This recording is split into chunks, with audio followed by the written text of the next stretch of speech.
Please take your seats quickly, ladies and gentlemen. Thank you. Hello, ladies and gentlemen. Welcome to Tennis Weekly with Joel, Kim and Chris on today's French Open quarterfinals catch-up.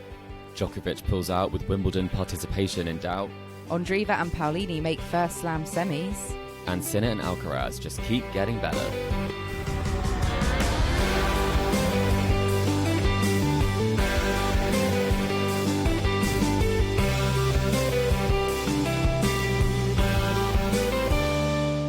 Chris, today is the 5th of June and we are here to catch up on the quarterfinal action from the French Open at Tennis Weekly HQ. We are now both back from rainy Paris. We endured the weather there. Although as soon as we both left the city, the weather actually got a lot better at Roland Garros. The roofs opened up. People were watching tennis in the sunshine, which is basically sod's law, very typical that we left and the weather suddenly improved. But I hear you've brought the rain back with you to Copenhagen and it's chucking it down where you are. Is that right? We literally have a storm. So Paris, you're welcome. I've left. The weather's improved.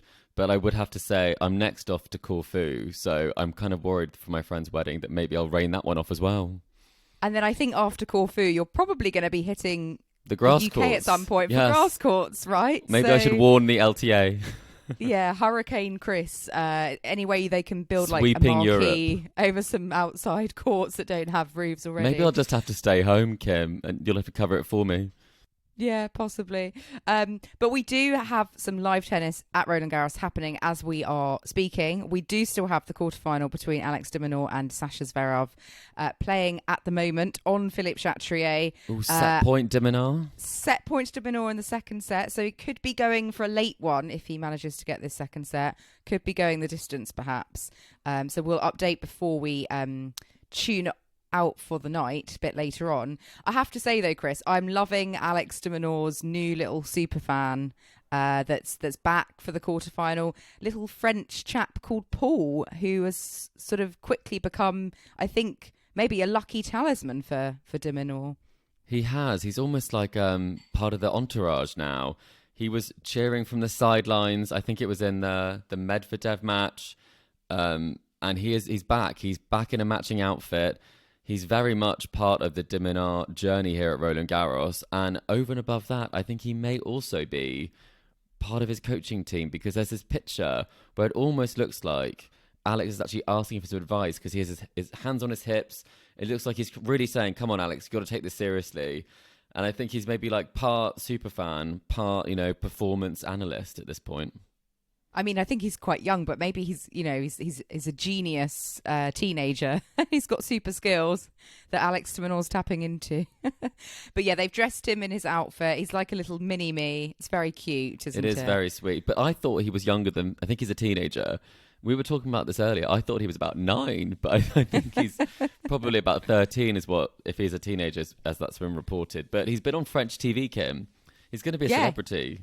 He was on Eurosport. They were interviewing him. So what a nice story of the tournament. I think that's really nice to see. And maybe, just maybe, he will help Alex de Minaur go through another match at Roland Garros. And before we get on to all the matches that we've seen so far this round, and also the matches that we haven't got to see for various reasons, we do have a little collector set update, a little apology and a correction that we do need to address. In the last episode with Joel and myself, we spoke about 2 current leaders of our collector set challenge. They were Sue McKenzie and Tennis Yarn with 3 correct picks each. Well, Joel, unfortunately, got his maths wrong at the halfway stage, and there were actually 3 players who had 3 correct answers. So we need to give a big shout out to David Blair, who also is on 3 correct answers. Apologies, you were missed out previously. That was a total accident, and I'm blaming it on Joel because he's not here, exactly. But whilst Joel's not here, maybe I'll also take the chance to say, at this point, Joel only has 1 correct in collector set, and we've actually both got 2, Kim. So if his maths are correct, we are beating him. And I think you have the potential to beat both me and Joel, potentially. So I think you very well and truly avoided the slam spoon of shame this time. I really hope so, because I think I've had them for a solid year since their invention. Absolutely. But yes, good luck everyone who's still in the mix on collector set, including David. And yeah, good luck everyone for the rest of the collector set. I think Coco Gauff is the only one now remaining from our 6 picks. So we will update you guys once we know more. And obviously we've got loads of tennis to talk through from the quarterfinal stage. But before we do get to today's action, the fantastic women's matches that we've had, we've got to talk about the big news that's kind of rocked the tournament. And the fact is Novak Djokovic is out. He is out the tournament. He is withdrawn from the French Open due to a right knee injury, which he picked up in his match against Francisco Cerundolo on Monday. And as a result of that, I mean, that if that wasn't big enough news in itself, it does actually mean that Jannik Sinner has become the new world number 1, or as of next Monday. So big change at the top there, Chris. What did you make of the news when you heard that Djokovic had pulled out? I think whenever we watch, and I did watch that Djokovic match, when you watch him in those situations, you're never sure how serious the injury is.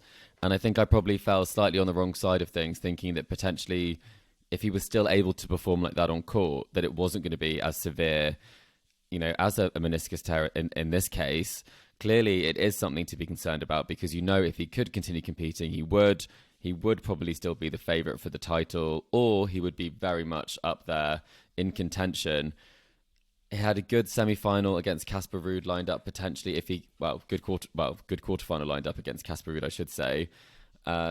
So if he wouldn't be making this decision if it wasn't absolutely essential.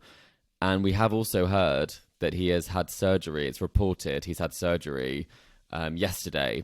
So clearly he is trying to take the action required to get back as soon as possible.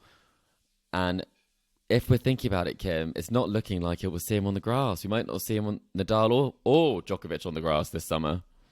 Yeah, because I think, in his statement on social media where he was announcing his withdrawal, he did say it was, a very tough decision, but he had to kind of assess everything. So I was kind of thinking, how bad is this tear in his meniscus? If it's kind of been a tough decision, was there a chance that he could have carried on, but maybe carrying on would risk making it worse, would risk upcoming tournaments, because you've got Wimbledon around the corner, you've got the Olympics, and we know that Djokovic has never won an Olympic gold medal. He's really, it's probably the one thing he would love to now obtain in his career. And so you've got to think he's thinking towards what's happening later on this summer and thinking, okay, I don't want to make this any worse, let's have the surgery, let's try and be back as soon as I possibly can. Whether that's going to be in time for Wimbledon, I think that would be very ambitious. I think with this kind of injury, it's usually I think like a 2-week period where you can even just start training again, let alone be ready in time for grass court tennis, with Wimbledon starting in less than a month from now. So yeah, I think it's looking very likely he won't be at Wimbledon, and Alcaraz will be gunning to defend his title without either a Nadal or Djokovic there. It's going to be quite a different tournament without them, isn't it? It will be very different, and potentially, if you're Novak Djokovic, taking the surgery and having the surgery now might give him a much more likely chance of being able to be competitive at the Olympics rather than risk, sliding or slipping on the grass like we so often see, and that could actually cause even more issues. So we've seen Serena play one match at Wimbledon and have to retire immediately and be out of the competition. And you really have to think it's not worth it when the Olympic dream only happens once every 4 years. There's a big chance we'll see Djokovic obviously next year at Wimbledon. There is no Olympics next year. So I think very much the decision's taken with the Olympics in mind. And I wouldn't be surprised if we might see, and I will be in Bostar, but Bostar or Hamburg just after Wimbledon might be a very interesting opportunity for Djokovic to test his form prior to the Olympics, which, I mean, we're going to see some very interesting lineups at that period when we're swapping from grass to clay. But if I was Djokovic in this situation, I absolutely would. I'd wait to get back to clay, and I'd give this all the time you can give it, because otherwise you risk making it a lot worse. Yeah, and in the nicest possible way, he's won Wimbledon, 8 times, I think. So many times I've lost count. Does he need another one this year? The Olympics only happens once in a blue moon. So I think absolutely he's gunning for that. That's the right decision for him. That's what I would do if I was him. And yeah, I think that's a great shout in terms of those tournaments prior. If I was a tournament director, I'd be putting those offers in. Yeah, absolutely. And what do you think for Cerundolo? He lost that fourth round match over 5 sets to then hear the next day that Djokovic has pulled out. It must be a bit gutting for Cerundolo, because he's probably thinking, oh, if only I just got through that one, I could have had a crack at Casper Ruud, see how I got on. And it is a big shame for the tournament when you get a player who's evidently struggling with an injury, manages to get the win and then has to withdraw. It is always a bit galling in some respects, isn't it? Yeah, it's a bit of a theme as well. We'll talk about the Sabalenka match as well. And when players aren't able to compete at the top of their level, you can either maybe get by, like Djokovic did, or at the same time, it might not be possible, like Sabalenka. And I feel like if you're Cerundolo, like potentially the fact that Djokovic could have been injured might be something that actually mentally affected him. I felt like maybe it did in that match. He didn't know what to do, didn't know if he was up, didn't know if this was probably something that if the longer he made the match, the more likely he was to win. And I think tactically and kind of in those key moments, he didn't really bring what he needed to close down the match. So I don't think you'll be reflecting too much on this. I think it will be a bit of a wake-up call that maybe, taking those sets against Djokovic in the way that he did wasn't quite the feat that maybe people thought it was at the time, because genuinely there was an injury. So either way, it's a great run for him. But, I mean, beating Djokovic is hard. I mean, beating Djokovic on one leg is also hard, it would seem. Yeah, quite right. And we will talk about Jannik Sinner a bit later on, and we'll talk about Casper Ruud and his, prospects for the rest of the tournament. I'm sure he'll be potentially quite glad he's had, a free pass into the semi-finals, bit of a rest as well. But let's talk about today's action, because we had 2 cracking women's quarterfinals. However, both of them were, marred to some extent by sickness, really, rather than injury. Both Aryna Sabalenka and Elena Rybakina, who were, the higher ranked opponents, some of the top seeds, expected to go through to the semi-finals. Both of them lost. Not just one of them, but both of them. Sabalenka losing out to Andreeva in 3 sets, and Rybakina losing out to Jasmine Paolini also in 3 sets. I mean, let's start with that Sabalenka-Andreeva match. It was a fascinating encounter. They have played previously with Sabalenka having won both of those matches. But Andreeva, 17 years old, really hotly tipped to be a future, big star of the game. Already had, has had good results at Grand Slam level. But, up against Sabalenka, who's got this really consistent record at Grand Slams over the last couple of years, and looking sort of on her way, smoothly going through the tournament so far. I wasn't expecting this result, but unfortunately we did see a very different Sabalenka today in sort of how she was feeling on court. And was that really the story of the match today, Joel? Sabalenka's kind of sickness that we saw on the court? It's Chris, Kim. Joel, Chris. I'm so sorry. I mean, I really want to know what Joel thinks, but he's not here. We can try. I can try and answer for Joel if you'd like. What would Joel say about this match? What would Joel say? No, Chris, I absolutely want to hear your opinion. No, I think it was a big shame, really, because it was so close in the sense that, 102 points won for Andreeva, 98 for Sabalenka. I mean, we've seen Swiatek come through winning less points than her opponent against Naomi Osaka. And obviously she steamrolled things since then. But it was very clear very early on that Sabalenka was not at full strength. She was almost kind of doubled over at times after points, and her movement was quite a bit slower than normal. I mean, considering the fact that she was so clearly not well, to come as close as she did and to play kind of as well as she did in the big points, she converted 6 of 6 break points. Her unforced errors to winners ratio was 40-41, so pretty good despite that. But I think the real win here is for Andreeva and the maturity she showed on court. At 17, facing a Grand Slam champion, a number 2 who's clearly in trouble, you could be thinking, oh my goodness, this is mine to lose now. And she didn't. She stayed with it. She was really strict with herself, and she managed to get through. And at times it looked like she probably wouldn't. She did go down a break in that final set, but she stayed rock solid. She kept the belief, and she won. And I think that's something that's really important. And we talked about the Cerundolo result, losing to someone who isn't at the top of their game physically, but beating a player in this way, it does show you that whatever someone throws at you, whatever the situation is, you are strong enough to come through it. Even if your opponent may or may not be completely unwell or not. It takes a lot of focus. So I was very impressed.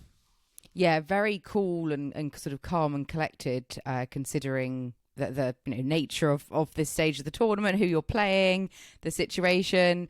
I think her level of maturity is, fantastic, what we've seen so far. And I think, also it's kind of interesting and to think how well Sabalenka did, given that she was feeling, really rough. You think, well, she hadn't have been under the weather to that extent, would this have been her tournament, perhaps? I mean, I don't know. She would have, probably had to have faced Swiatek at some point. But I'm sure, she'll be sort of really ruining this chance. She's been playing pretty well, and it's never nice, to have something kind of out of your control, like injury or illness, to sort of stop you from getting there. But she made a very valiant effort of it today. And what we do have, though, is Andreeva, the youngest woman to reach a Grand Slam semi-final since Martina Hingis in 1997. So she is up there with, the likes of Martina Hingis. And, I'm also kind of getting Sharapova vibes, at Wimbledon when she went on to win the title. I think that was probably the last time a 17-year-old won a Grand Slam, I think. I mean, correct me if I'm wrong, Chris. You're the, you bring all the WTA stats. So no, I think you're correct. I think that is the youngest. I think we've had players who've been teenagers when they've won, but I don't think we've had someone as young as Sharapova for quite some time now. So it's very, very impressive. And it reminds me a bit of, Anisimova. She reached the semi-final here in 2019. She was very young, probably maybe 18 at the time. Could have been 19 potentially.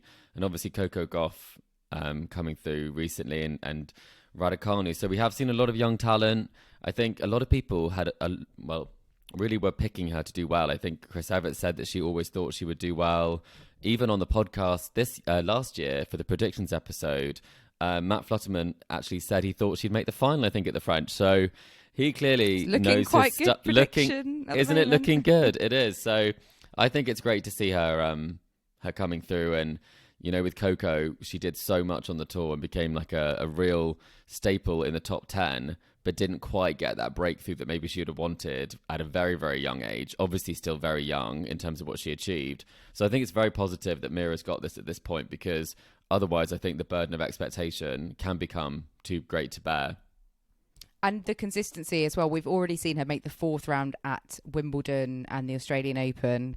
And I think the French Open last year, I think, as well. So this isn't, like a flash in the pan. Like, she's got kind of to the second week already, and then now she's going, those extra steps further. She'd have been 16 as well, Kim.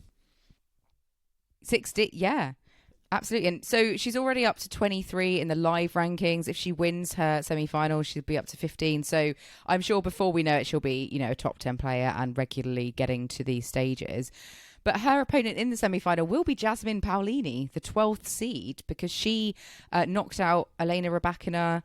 Paolini, really remarkable for me in this match because, she got off to a really cracking start, won the first set 6-2, dropped that second set, and I thought, it's going to a third. This is it for Paolini. Rybakina is going to get the job done, because so often we see, when it goes to a third, you think, okay, well, the higher ranked opponent's going to kind of, get this done now. But Paolini, what a fighter, getting through 6-4 in that third set. And this is the first time she's been in this stage of a Grand Slam, and not a player that many people will know too well, because she's only sort of recently risen up the rankings to kind of this seeded position. What impressed you so much about Paolini today? Like, what was the kind of the key factor in her getting this win? I think for me, it's definitely the fact that she does have an awful lot of resilience on the court. She played a lot of the big points pretty well. And I think against someone who is as good at returning and serving as Rybakina, I think she really just defended the line very well. I was very impressed by the fact that she picked herself up after that second set when, as you say, like normally that's when the tides turn. That's when the results start to change a little bit. But it absolutely wasn't the case. She didn't go away, stuck to her game plan, and she kept believing in her game. And I think that is something we've seen so much from Italian players on this court. It was very kind of Schiavone-esque in the sense that not many people picked her to win that match. But being the underdog, it really kind of played to her strength and played to the belief that she could do it and that she did kind of keep hitting freely. Even if you missed a few shots here and there, She definitely didn't in any way let up. And I think that will be a very interesting thing moving into the next round, because obviously it's very different playing against a player who everyone would expect you to probably go down to, but playing against a player who is 17 in their first semi-final as well, it's a bit of a different narrative. Could be a bit trickier now she is seeded for the final. Yeah, because Paolini will be going into her very first Grand Slam semi-final, the higher-ranked opponent, the seeded player. So really, theoretically, the pressure's on her, to get the job done. Even though, she... And she's a lot older as well. She's 28 years of age, and she's having quite a bit of a late renaissance, I suppose. She's been playing on the tour for a long time now, but, only at age 28, kind of making this breakthrough in her game. So really, they're both kind of, in terms of Grand Slams, they're both the same in terms of, I guess, experience of these latter stages. Yet, I guess, statistically, Paolini, in terms of the ranking, will sort of have that extra pressure on her. She has won a 1,000 level title, though. She did win Dubai earlier this season, which is obviously a big level title. She did reach the fourth round of the Australian Open. So we've seen the signs of it coming for a while. She's been building up this whole year.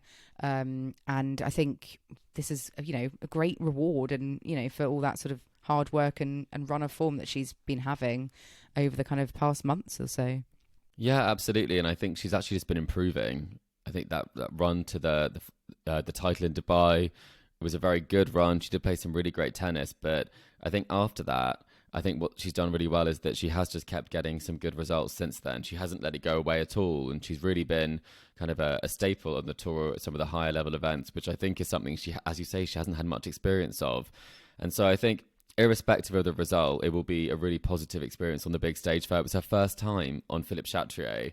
So when you think about that, I think even Andreeva, a 17-year-old, had more experience on the biggest stage at the French Open than she had, it's quite a strange concept, really. And but she's having some more experience in the doubles as well, because she's also into the semi-finals of the doubles with Sara Irani. So maybe Sara can give us some tips as well, as someone who's made it to a final here before. We've seen that quite a lot, I think, at Roland Garros, especially with women's singles and doubles, players getting to the latter stages of both. Krejcikova did it. I think she won both she won. I think Shafazova also, I think 1 year got to the final in both, or won one. Yes. So we've seen that kind of deep run. And if a player's in form, they're going to be in form, in singles and doubles. And I think they can really boost, each of the competitions. I mean, with this match as well, though, with Paolini and Rybakina afterwards in her press conference, she did sort of say that she alluded to being under the weather. Saying that her legs were not there. She wasn't happy with her performance, but she said she was struggling a bit with health issues in the past few weeks. So does that sound like she's making kind of an excuse for the fact that she wasn't playing so well? Or, she's clearly like struggling with something. We've seen her kind of have to withdraw from events due to illness before. Do we think there's something kind of chronic going on that's really impacting her? Yeah, I think there's definitely something that's related to kind of the stomach issues that she has quite regularly. And if you do have something like that, it does make you more susceptible to picking up other things along the way. I think that's definitely a case. There might be like an immune system issue potentially, because it isn't normal to be pulling out of tournaments as much as she is, or injured as much as she is, because last year she did actually pull out of the French Open, I think, after her third round potentially, and everyone thought she was playing great tennis. I saw her play last year. I thought she played brilliantly, and then obviously she was out suddenly. So I think it does have a big sort of, it does create a big problem for you, finding form. You pick up form and then maybe you aren't able to play the next week or the week after that. So it is a problem. I think the bigger problem is that she's not getting it done on the big stages right now. We talked about this big three concept. I think we probably have to retire that after some of the results we've seen at the French Open this year. But she hasn't made it past a quarterfinal at a Grand Slam since the Australian Open in 2023. And the match, the tournament before that was obviously the US Open first round loss before the Wimbledon win. Just after the Wimbledon win. So it's a case that for someone who is so consistently seeded in the top 4, top 3 at slams, she is she's not getting the results at the slam. She's getting them at other tournaments. And I think that does make kind of a bit of a risk when it comes to playing regularly and at a high level, especially when you throw in the immunity issues, that potentially you won't be able to play your best tennis when you need to. And in this case, it's happened twice at the French Open in a row. Well, let's hope that she can get some, help with those health issues and that they don't impact her on the court, because it's obviously a shame that some of these factors are kind of influencing her results. So we just, kind of wish her all the very best. But it's, well, I won't be predicting her for the latter stages of Wimbledon based on what you've just said, Chris, because I didn't actually realise she hadn't got that far since the start of last year. That is quite a long time, quite a number of slams to kind of go without getting to those real latter stages. So I think she said that she felt that the quarterfinals here was a pretty good result given everything that's going on. Let's see if she can kind of kick on from that. But real shame, but fantastic for Paolini, not taking anything away from her, because she I think she definitely deserved the victory today. And I do wonder with Paolini, will it be, will we see a rogue slam winner like Schiavone, like Flavia Pannetta? They kind of came to win their slams kind of from nowhere. Will we see that? Who knows? Will she be inspired by Jannik Sinner as the new world number 1 as well? It's going very good for Italian tennis at the moment. And let's talk about the other women's quarterfinals that we did have yesterday, because we have Coco Gauff and Iga Swiatek who came through their respective quarters. Let's talk Coco Gauff first of all. She was up against Ons Jabeur, and this was another three-setter between the two of them. I was so sure Ons Jabeur was going through. She looked so good in that first set. She took it, and then it kind of unraveled from there, and we had Coco Gauff coming through 6-2, 6-3 in those last two sets. What did you make of this match? And where did Jabeur go wrong here? I think the problem with Jabeur is that she doesn't always have two great sets consecutively. And I think sometimes she's really, really hot, and sometimes she can miss any ball at all from any position. Her skill level is undeniable, her talent level undeniable, but sometimes her focus in key moments can really cause her to go off the boil. I mean, the first set, she didn't face any break points. She played almost like impeccable tennis in terms of 12 winners, 10 unforced errors, whereas Coco was 5-14. So she really was kind of leaking errors in that sense, whereas Ons was playing very much in the positives. But it just did go off the boil. It really did. And it's such a strange thing because you wouldn't really expect it to happen in quite that manner. Obviously, Coco did up her game. But Coco said it herself that she wasn't expecting to be kind of for so many winners to be hit against her, because it's so rare for her, especially on clay. She tends to get a racket on every ball. So I think ultimately where it went wrong for Ons is probably with Ons as opposed to Coco necessarily raising her level. She's great at winning matches where she's not playing at her best level, but Ons is not great at winning matches when she's not playing at her best level. Yeah, it's a shame because I think, I felt Ons this tournament, she's been kind of nicely creeping through without too much fanfare. And I just genuinely thought after that first set, maybe this is going to be her moment this tournament, But yeah, such a shame she wasn't able to maintain that level of the first set. And, Coco Gauff, she's tough. She's had a lot of match wins at slams, but also at Roland Garros over the last kind of couple of years. So, she knows these courts really, really well. And, she is through to another semi-final. It's the third semi-final that she's made at a slam in a row. She's really, really bounced back amazingly well at slams, hasn't she, since she lost in the first round of Wimbledon last year, winning the US Open and then following up with semis this year in the slams so far. And not everyone has done that. I think Gauff is the youngest player to do that since Maria Sharapova. Obviously, Gauff is still only 20. Feels like she's been on the tour for years and years, but she still is only 20. And we do sometimes forget that.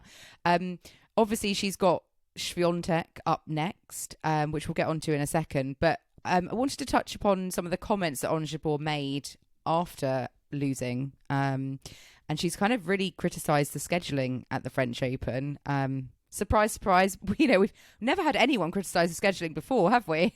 What? Scheduling? Roland Garros? Never a problem.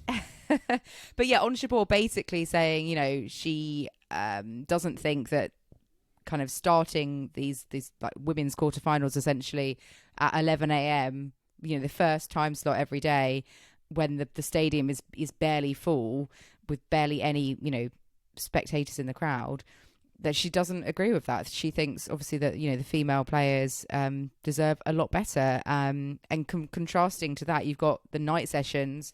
We've had 10 night sessions so far, and they've all been men's matches. You know, where is the fairness in that?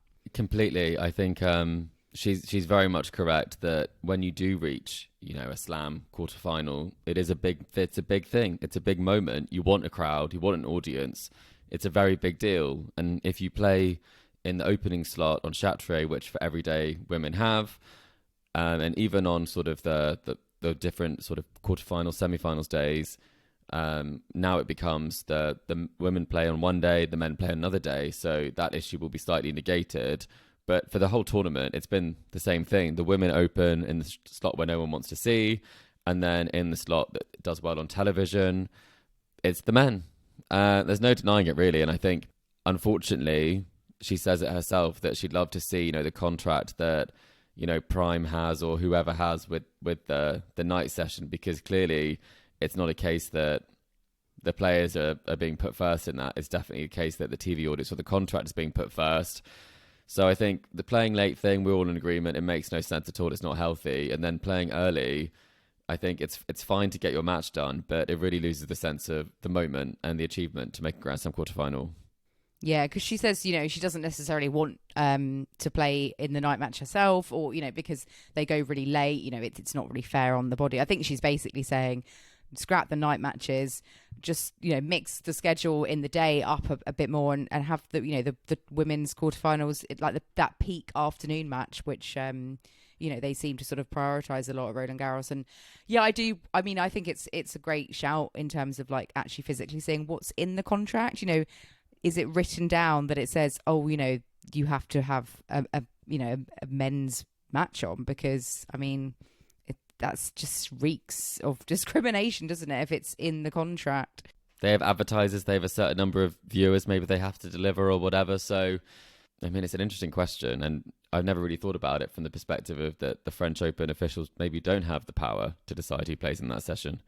Yeah, I think, you know, whoever's paying the bills, you know, dictates in terms of that. I wouldn't, you know, be interesting to see what actually is in that contract. But yeah, I completely agree with Ons Jabeur's comments there. And, you know, we've been saying it, I think, since they introduced the night matches. I'm not a big fan of fans, is it? No, it's not. Garros. No, it's not.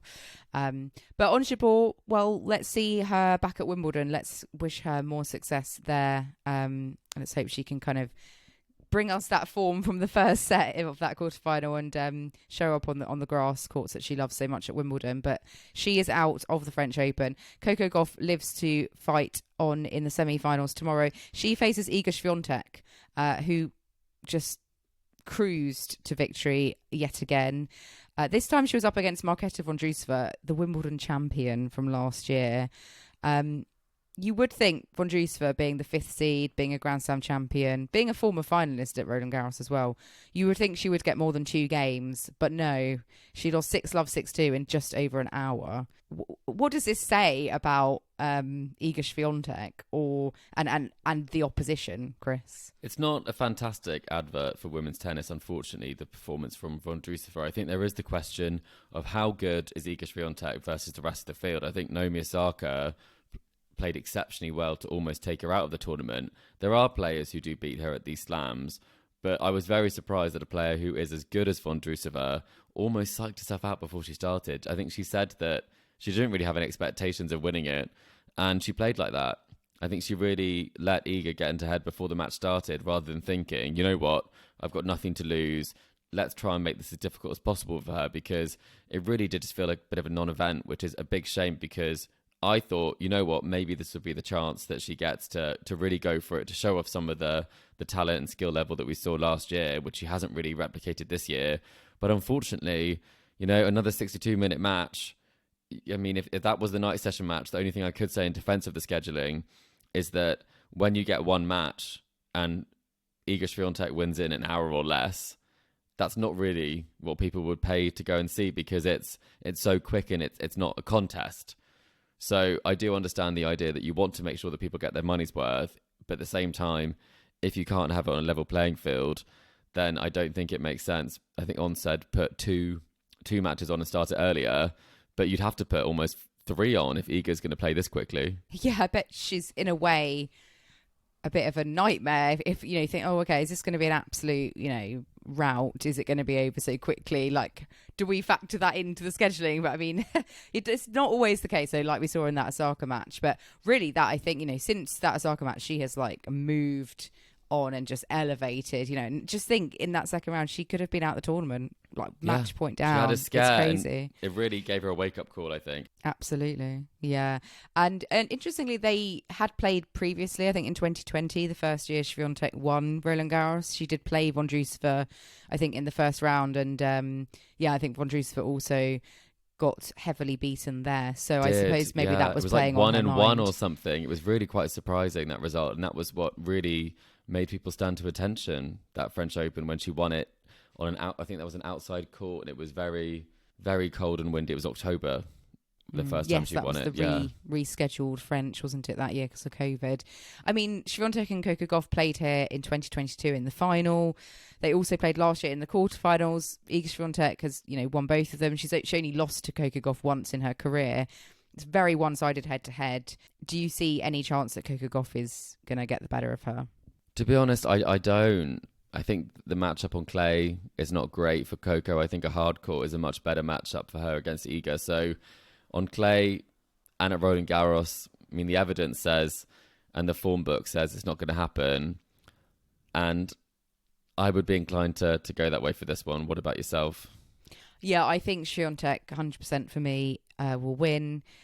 The other semi-final is the one that I'm, most intrigued by. 2 surprise players, I guess. We didn't think we'd get a semi between. But I'm going to go for Paolini to make her first final. What about you, Chris, for the other semi? That is tricky. I want to say Andreeva, just because I think that would be a really fun sort of result to see. But in my gut, I also think Paolini is going to get it done. I think it's going to be a very different experience for both of them. But I do think when you are that little bit further in your career, I think for Paolini, it might be a bit of a Joe Conter, where it really does help you, the extra experience you've had on court. And, I think it might mean you have more in your arsenal when it comes to being able to win these matches and find ways to win. Although you've just mentioned Joe Conter at Roland Garros, she never made that final, did she? She kind of should have won her semi-final. So that's a very bad reference. Maybe not. I know. If Joel's listening, Joel's still heartbroken by that match. He can't. That was gutting. True. Maybe not a Joe Conter. We'll go for another reference, and maybe I will think of one, but I can't. So we'll move on. It's all right. Well, let's take a very quick break now, but do join us in the second half, where we'll be looking back on all of the play from the men's quarterfinals. So do not go anywhere.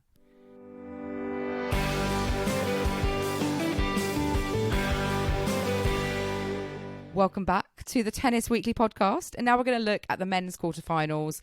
We've got 2 completed matches to discuss, haven't we, Chris? Yes. We don't have the Djokovic-Ruud match because, as we alluded to earlier, Djokovic is out. Ruud gets a free pass to the semis.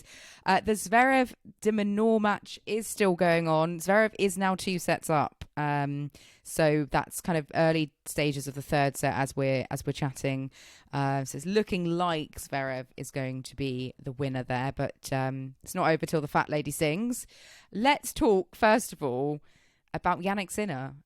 He came through against his opponent Grigor Dimitrov in the quarterfinals in straight sets, 6-2, 6-4, 7-6. He becomes the new world number 1 as of next week, although he didn't realise that until after he actually finished playing his quarterfinal because Djokovic withdrew during his match. So I think it's going to be fascinating to see how Sinner copes now he's got this kind of new ranking and status on his head. But before we get on to that, Chris, what did you make of Sinner in his quarter with Grigor Dimitrov? I mean, any questions about injury concerns have kind of been blown away for me, because Dimitrov is his first quarterfinal at Roland Garros. He's playing some really brilliant tennis to come through against Hurkacz. I thought maybe he would be a bit more competitive, but it wasn't to be. I mean, very, very straightforward. There was that tiebreak set in the third, but Sinner was pretty spectacular. And I think it's a case that, these top players, they find ways to win even when they might not be at their peak form. We saw that, Obviously Djokovic did it. Sinner hasn't had the best preparation. Alcaraz, we'll talk about him in a minute. He also had some concerns. But it seems like they're able to almost heal themselves as they play, which is kind of crazy because, we were all talking about him withdrawing. In fact, we all believed the news reports that he was going to withdraw. And then fast forward, he's in the semi-finals. He's the new world number 1.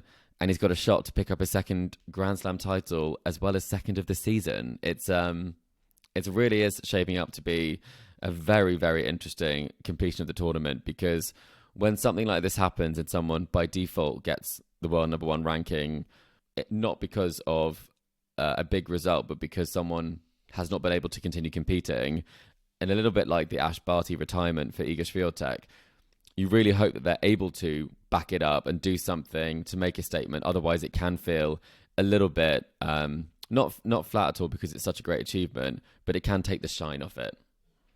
Yeah, and I think he'll almost want to really justify, I do deserve to be world number 1. Yeah. I'm not just here by default because, Djokovic wasn't able to physically compete. And although, even regardless of that, I certainly don't think he shouldn't be world number 1. He's won the Australian Open, he's the man of the season, I guess, really so far, and proving it with how he's playing here. So, I'm not questioning that status, but, you don't want him to sort of internalise that and feel like he's, inferior. Obviously you can channel that in terms of I need to prove myself. You can channel it in the right way, but I hope that doesn't sort of put undue pressure on him to sort of think I've got to win the title to justify this, or I'm going to have the critics, at me. But I was so impressed as well by how he played against Dimitrov. I did think that would be closer. I thought Dimitrov would give him a bit more of a battle, because, he had been playing well. But I think Sinner, I guess, just we've spoken about this before, but I just love his attitude of kind of improvement. And, he lost to Daniel Altmaier here. I was there. It was so 12 painful. months ago. 6 hours. Not a good result. And so to turn that around, some of the difficult losses and experiences he's had at such a young age in his, young career so far, he's just, really with so much maturity kind of come through. And he's now in this position. First ever Italian world number 1. Really remarkable stuff. And got to think as well, that Davis Cup victory at the latter stage of last year, that's kind of, I think, been a big boost as well in his performance. And, the exploits we saw on the court there as well, all contributing. And will he get a second slam in a row? That would be quite something. It's very, very hard for first-time slam winners to sort of back it up, isn't it? Carlos Alcaraz wasn't able to do it, but he is still in the hunt to win, his third slam potentially, because he is in the semi-final as well. He came through against Stefanos Tsitsipas in his quarterfinal, and again this was straight sets, and again maybe we thought this was going to be a closer match than it actually was. What do you think about Alcaraz and his performance throughout the tournament, and what you saw from his quarter over Tsitsipas?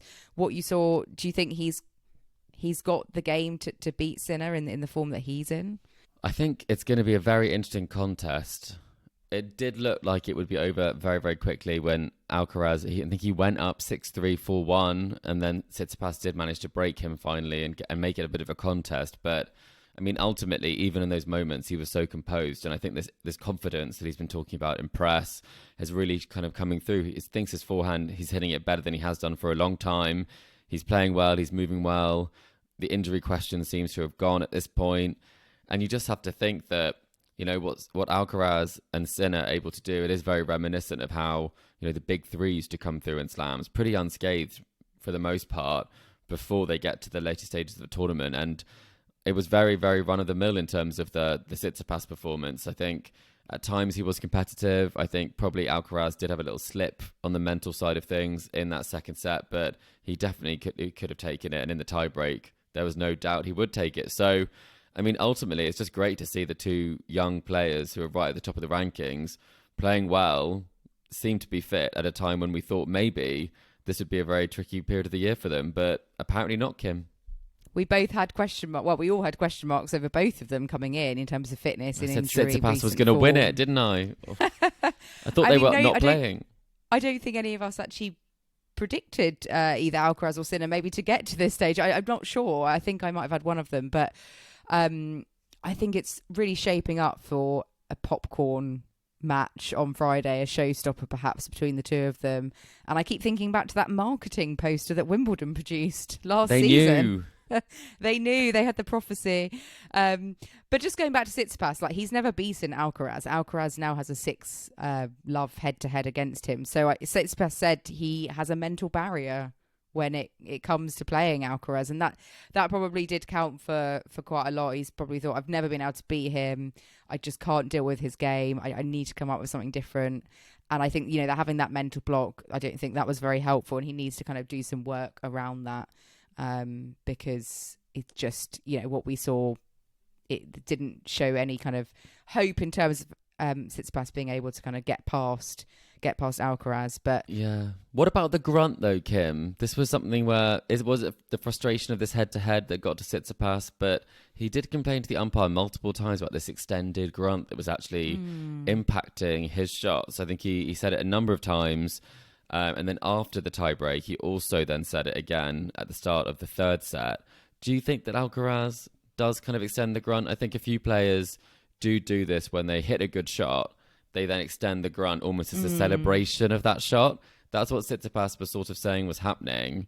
But do you really think it was a point, or do you think it should have counted as hindrance? Obviously, it didn't in this match. I think it's really difficult when it comes to those sorts of like noises, because it's really hard to sort of prove. It's just the whole kind of concept of grunting and making those kind of noises, and whether it's just an innate part of someone and their game, or whether it's, is it really obviously put on?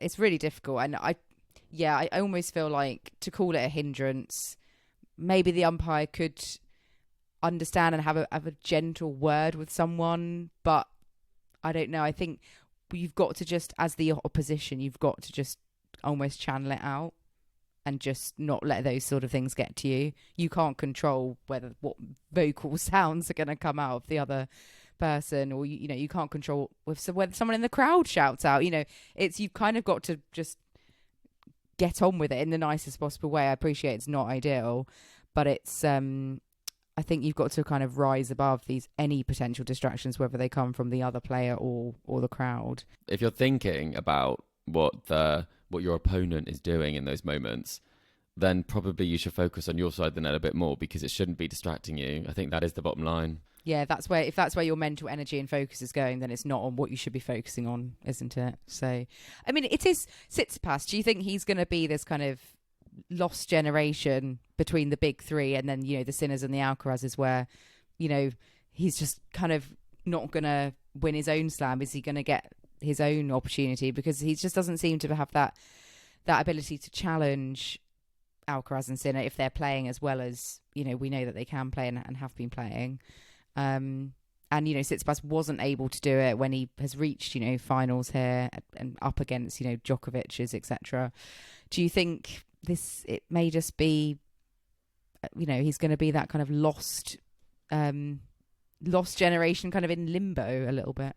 I think there is a big risk of that. I thought winning in Monte Carlo was a really good sign that he was very much still part of... relevant. Yeah, exactly. And I think that's why I did think, with the draw of Sinner and Alcaraz being in this section, that I actually thought that maybe Sinner wouldn't play and Alcaraz would have to be retire injured. He did have some tough matches that did go pretty long early on, and it seems like he's played himself into form.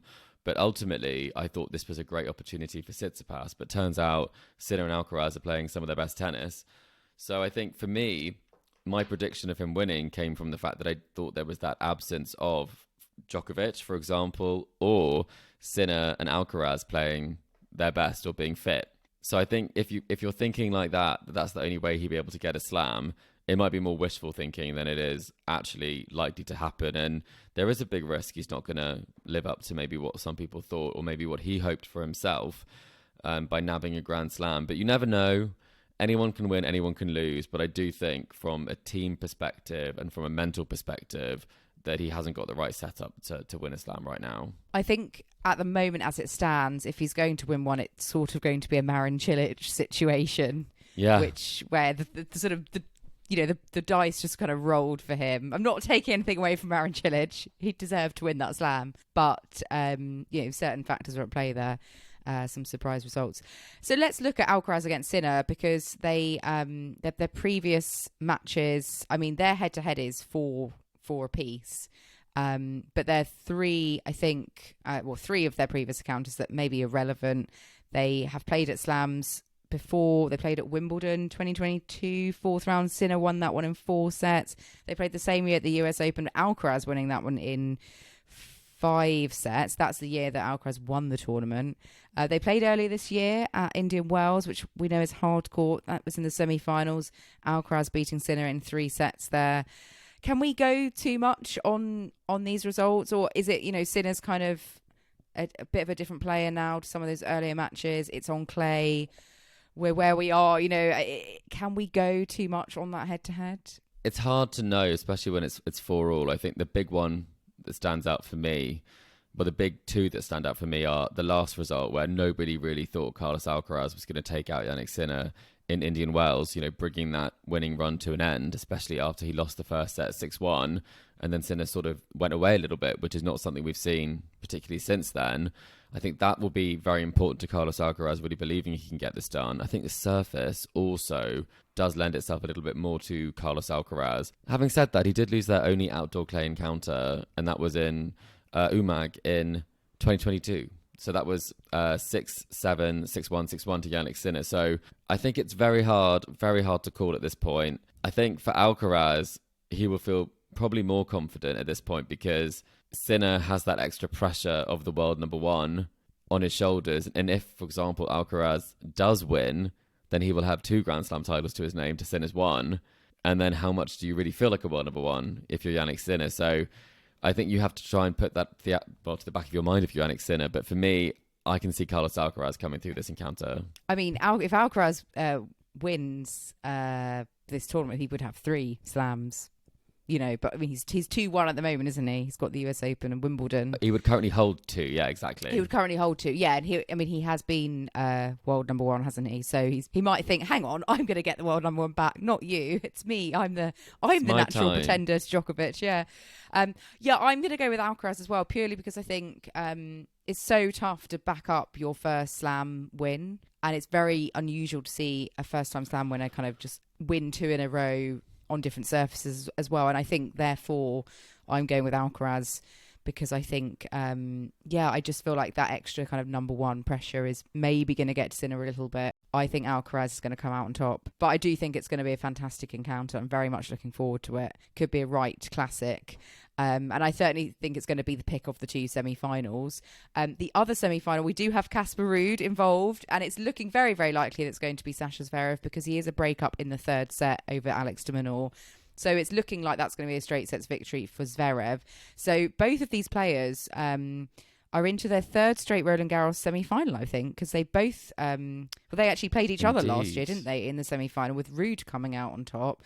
So assuming it is Zverev Ruud again, do you think we're going to see the same result as last year? Do you think Ruud's going to make his 3rd straight Roland Garros final? I do. I really do. I think that last year, I mean, Casper completely tore him apart. It was 3-4 in love. I think the later stages, quarterfinal and semi-final of slams, I think is when Casper does play some of his best tennis. And in the final, sometimes he can squander, opportunities that he or maybe not play the way he would like to. I mean, he has been quite comfortably dispatched by, in the finals he's made so far against Djokovic, for example, against Nadal, and then against a very, very sort of young Carlos Alcaraz when he won his first slam.